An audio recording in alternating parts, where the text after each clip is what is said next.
Hi everyone, thank you so much for joining this White Line Woodcut tutorial hosted by Zygote Press. My name is Eugene Sarmiento, I'm your instructor.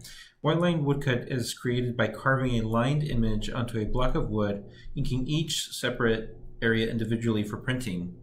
Some of the materials you'll need for this process is your wood, of course, can be Sheena plywood, basswood, poplar, or any other softwood, any size of your choosing.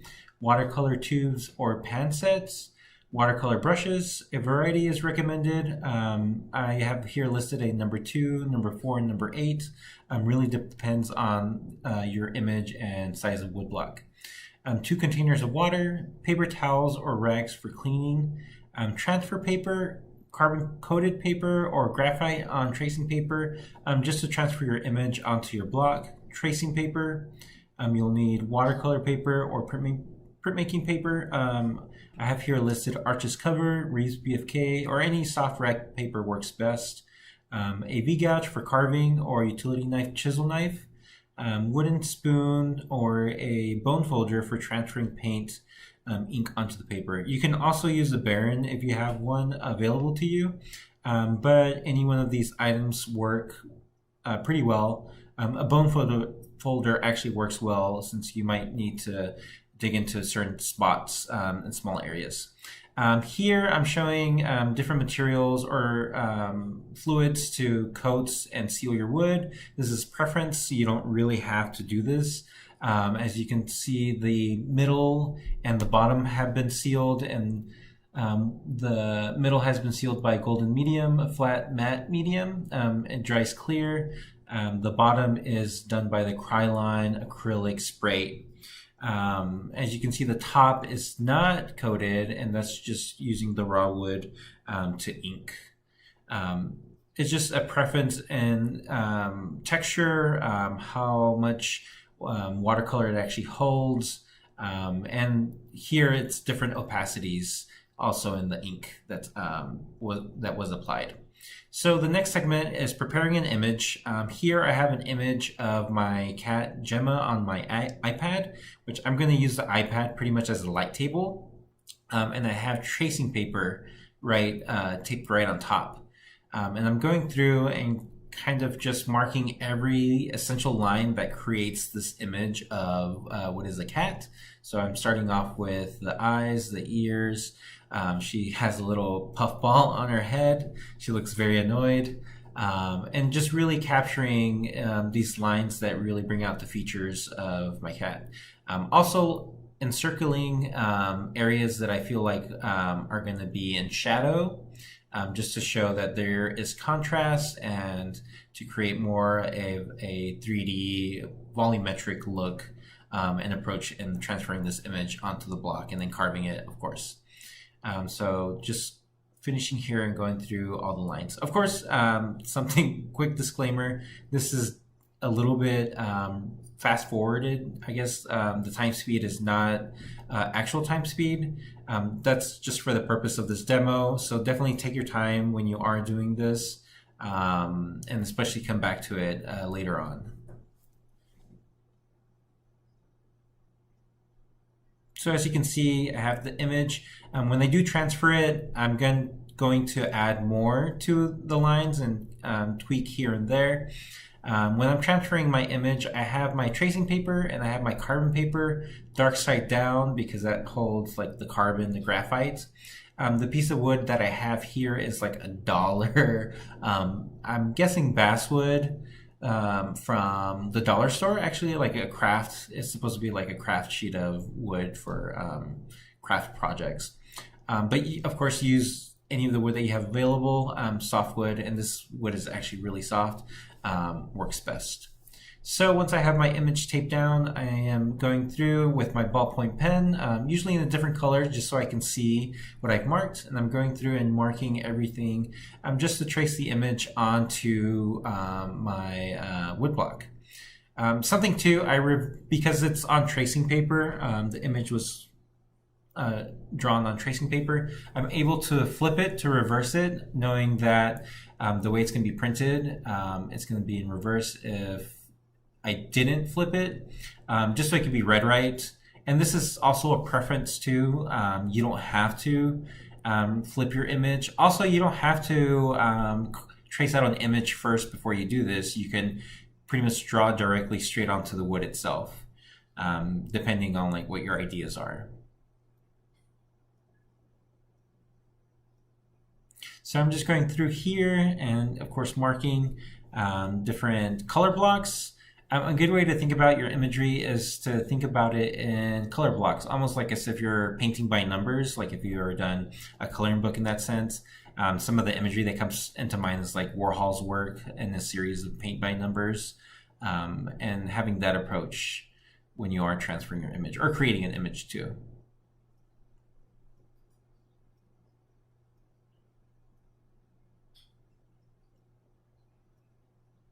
Cool, I'm just checking here to make sure the image is transferred correctly.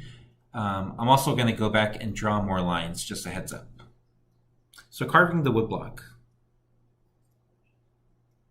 So since I have my lines already drawn out in pencil, I'm going to go through, or I think it's actually drawn in pen. I'm going to go through and start carving the lines through. I'm going to go all the way around first for the border and then come back right to it. Something that you'll notice, depending on the type of wood you have, when you are carving, if you're carving with the grain, you'll see that it's really simple and easy, kind of like butter. And it comes off in one big chunk, but when you're carving against, you can see that it kind of just crumbles as like you carve away. And something that I'm doing here is I'm always carving it away from myself and rotating the block as I go through. Instead of carving towards myself, which can be really dangerous, these tools are sharp, and it's always best to practice these safety measures. Also, I have a stencil brush, which is a really stiff brush, just to kind of get in those crevices and brush away the debris that's left over, just to make it easier and so I know what has been carved and what hasn't.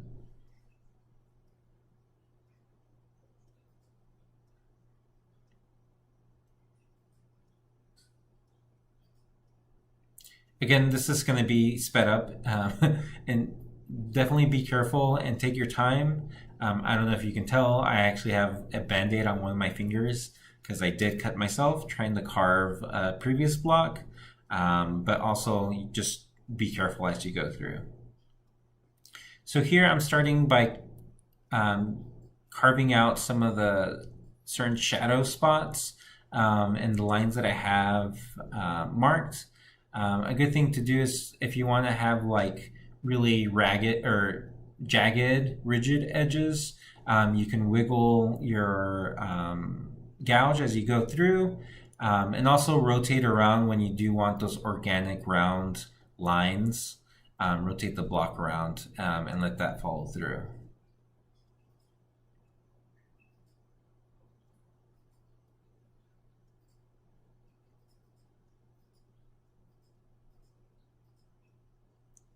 So here I'm just going to go through and start carving away all the lines that are marked, and making sure like when I go through that they actually come full circle around to a different line, just to try to make those shapes really happen. And I don't know if you can tell, but I have like a piece of tape that I put together just to catch all the debris so my workspace doesn't become too messy. Since this is minimal carving, you're not going to create like that much of a mess, but just to make sure it doesn't get in the way while you're working.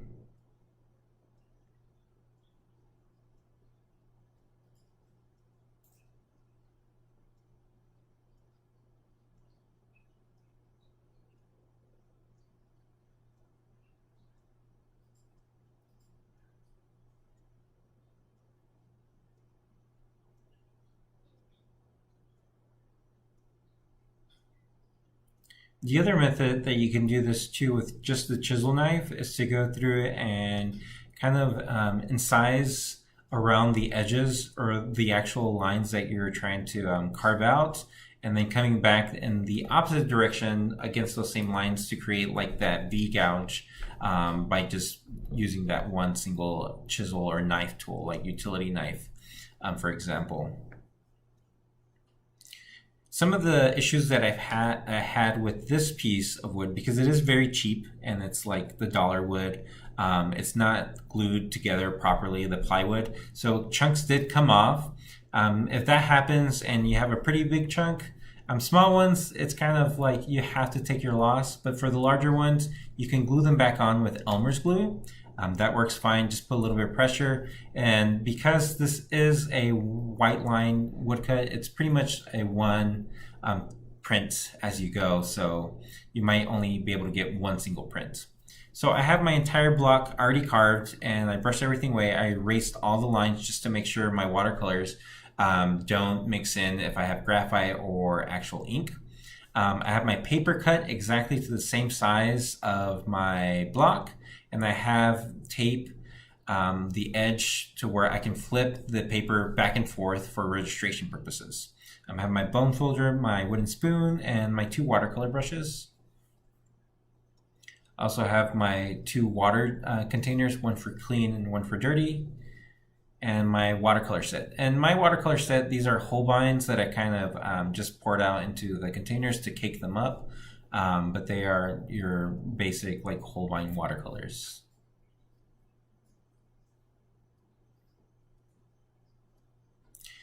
It's always good to keep a like scratch test sheet of watercolor paper or your printing paper, just to test out different colors and see how they work well with each other. It becomes a little bit difficult in preparing your image and knowing that certain colors are going to react with others when they're right next to each other, and the only thing separating them is this white line that's created. So it's always good to test out swatches and see how they look if you're really picky with color.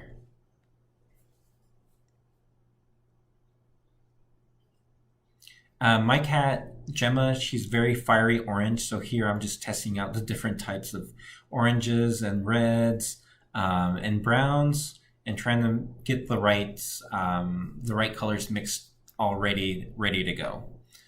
So I'm starting here by inking the puffball right at the top of her head, and with a small brush, because these are very tight spots. I think the brush is a number 4. I'm going through and like inking up 2 color blocks, which is a little bit on the shadow side of the actual fuzzball, and then flipping my sheet of paper right over and rubbing that out. The one thing I didn't do here was have a backing sheet, which is always good to have. Have like a wax paper newsprint in between your actual printing sheet and the wooden spoon, just so you don't burnish things too much or tear away even at your paper.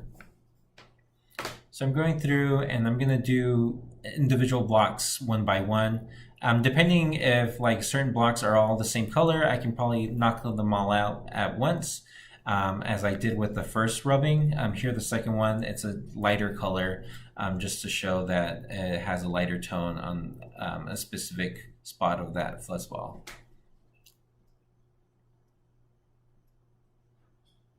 So now I'm starting with Gemma's fur, and this is a little bit starting off kind of dark, but it is just to see where the darker areas of the actual image, and then going from there and working onto the lights. The good thing about this is that you can actually do darks and then do lights instead of always having to start light to dark, because everything should be separated within that white line, and you can go through and ink as you please, pretty much.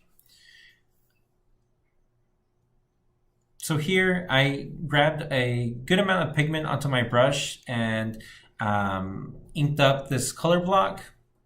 Because it's fairly long, I usually get a good amount of pigment, ink it up, and then go back with a like clean brush with a little bit of water just to dilute it a bit. If not, like things will dry out, as you can see here, going from one end to the other. The last part dried out, it wasn't enough pigment, but you can always go back and reactivate your wood and the pigment that's already on there, just to print it again, because the registration should be good enough, especially this tape registration method. just to flip back and forth.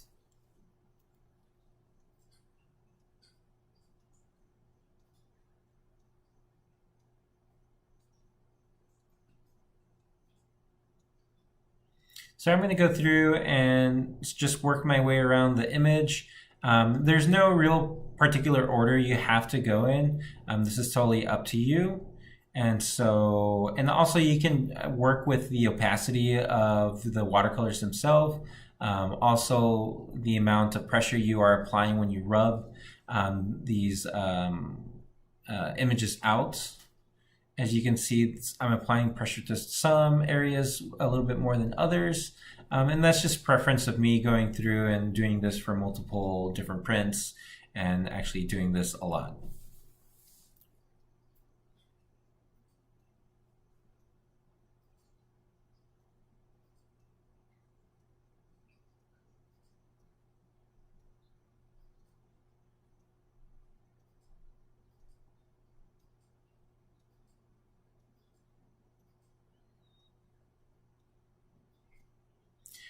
Also, you can double print certain areas if you want to have, like, let's say, a glaze on your actual print, almost like as if you are watercoloring an image.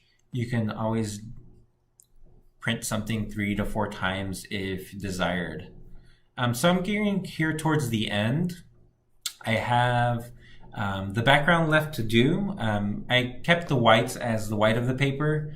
And just to do that, you don't have to use white pigment unless you want to. I don't really think it makes much of a difference. But I'm going through here and inking up the background. Because this background is in 2 different spots, which kind of worked out, but if it's a whole full length of, like, let's say the top half of my block, I would probably try to do this in one go, but here there's a good, like, stoppage, good break right there in the peak of the fuzzball that I can go through and just start on one side and then finish out through the other.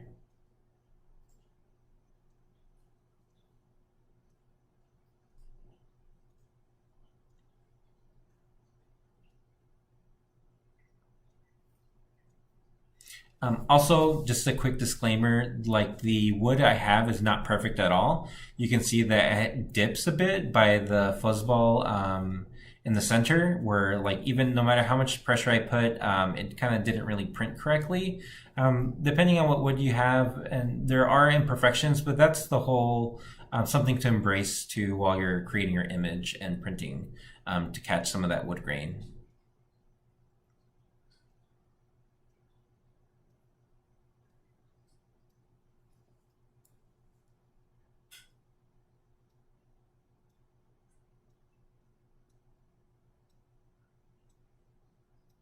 I think this is the last go. And this wooden spoon is a really nice size. If you have something larger or something smaller, that should all still work fine. Bone folder works really good, especially for, like, those small little areas and just burnishing things out.